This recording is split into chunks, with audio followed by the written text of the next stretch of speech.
The hospital hallway was cold, sterile, and painfully familiar. I had spent the last few years walking those corridors almost every day, visiting Grandma after her stroke. She wasn't just a patient here, she was my person. I was the one who brought her books.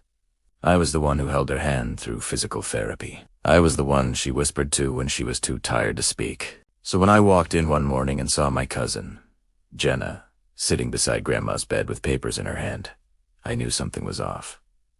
She smiled, too wide. "I took care of everything," she said. "What do you mean?" I asked, cautious. "The hospital forms. I updated her care plan, insurance info, and legal contacts. She's in good hands now." My stomach dropped. That was my role. I had been helping Grandma manage her care plan for years. I knew all the nurses by name. I had a POA document signed, sealed, and filed. But Jenna had always been the favorite in Grandma's eyes. Or at least, she used to be. I glanced at Grandma. Her eyes were closed, her breathing steady, but I could tell she was aware. She didn't speak, but her fingers curled slightly when I touched her hand. Later that day, I asked the head nurse to confirm who was listed as Grandma's legal medical representative. She checked the system. "Jenna Harper," she said.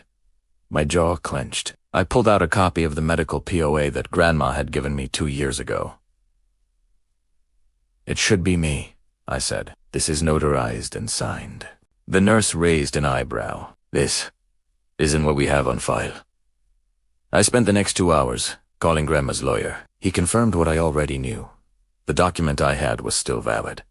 No changes had been made legally. So how did Jenna get her name in the system? That night, I went home and dug through my folders. Emails, receipts, hospital visit logs. Everything that proved I had been Grandma's primary caregiver. And then, I found something chilling. An email forwarded to Jenna from someone inside the hospital, a staff member who had been helping her out. The message read, "I swapped the name in the file like you asked. No one will notice unless she pushes." I stared at the screen, heart pounding. This wasn't a mistake. It was deliberate. Jenna had erased me. And if she had done that, what else was she planning? The next morning, I returned to the hospital earlier than usual. Jenna wasn't there. I approached the nurse station calmly and requested a private conversation with the director of patient services. I showed her the POA document again, this time alongside the email I had found. Her face paled. "This is serious," she whispered. "Can I make a copy? Primera, not death." 15 minutes later, she came back with a security staff member and a printed log of all profile edits made to my grandmother's file. Jenna's name was there, and so was the name of a nurse, Tomas Gravis. "I'll escalate this," the director said. "You have legal authority, and this violates policy." But I wasn't finished. Back at home, I started documenting everything. Grandma's written care preferences, my messages with doctors. Notes from every hospital visit. I created a folder and labeled it. If anything happens, because I didn't trust Jenna anymore. Later that day, Jenna called my voice full of fake concern. "Hey, I heard you've been asking questions of the hospital. That's not really helpful right now. Grandma needs peace." I kept my tone neutral. "She also needs her real medical advocate." She laughed. "Well, we both know Grandma used to rely on you, but things change." Click. She hung up, but I had already recorded the call. The following day, I visited Grandma again. She was more alert. I brought her favorite tea, and as I held her hand, I whispered, "I know what Jenna did, but I promise you, I'm fixing it." Her lips curled slightly. That's all I needed. Outside, I ran into Thomas Graves in the hallway, the nurse who edited the records. I looked him in the eye. "I know what you did, and so does your supervisor." He froze. "You think this is worth your license?" I asked. He didn't respond, just walked away quickly, head down. Later that night, I got a call from the hospital board's ethics officer. They had received a formal complaint from me, with attached documents and proof. They were launching an internal investigation. And that's when I realized. Jenna thought I'd play nice, but I was done staying quiet. I had Grandma's words. I had the law, and I had time on my side. What's that? Proof.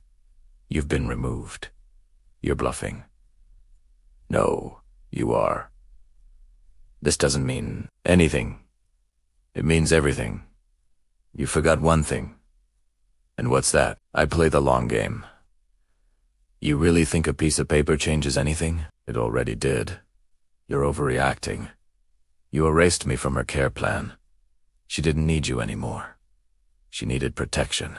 Grandma doesn't even know what's happening. She knows exactly who I am.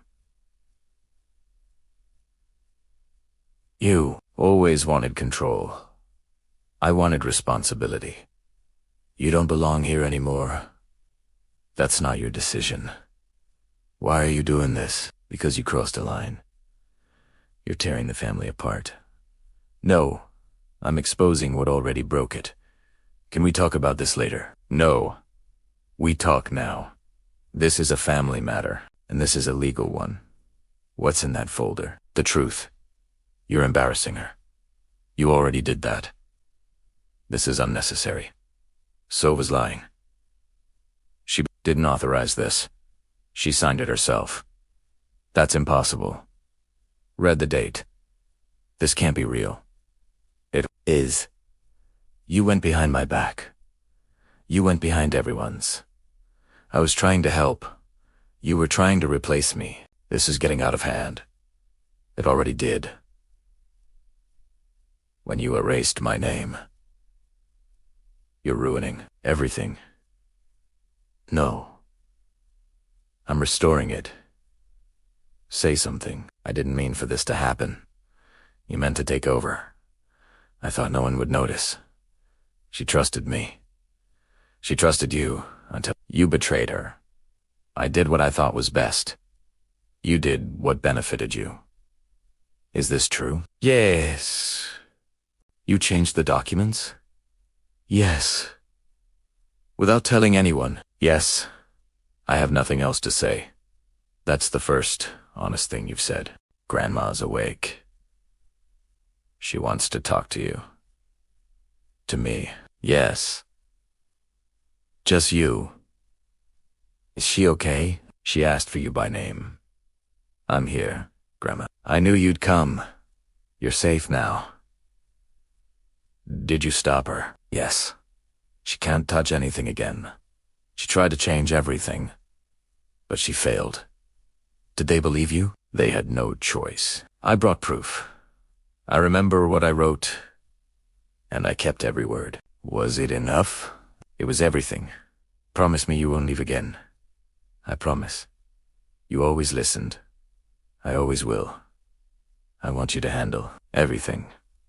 I already am. Even after I'm gone. I'll honor every wish. Tell the others. I forgave them. Even Jenna. Yes. But I won't forget. Neither will I later that night.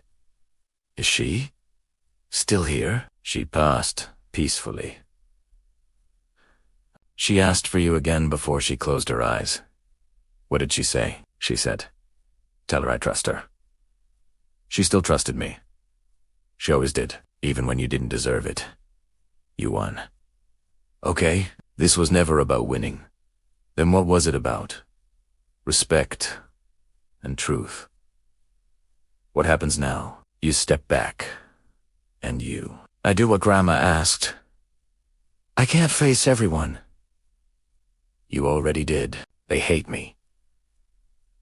They're disappointed. There's a difference. I wish I could fix it. Then start by telling the truth. To them, to yourself. You were always her favorite. I never needed to be. Why not? Because I was her family. Final reading of the will. To my granddaughter who stood by me. I leave the house, the savings, and the letters. To my niece Jenna, I leave a message. It is never too late to change.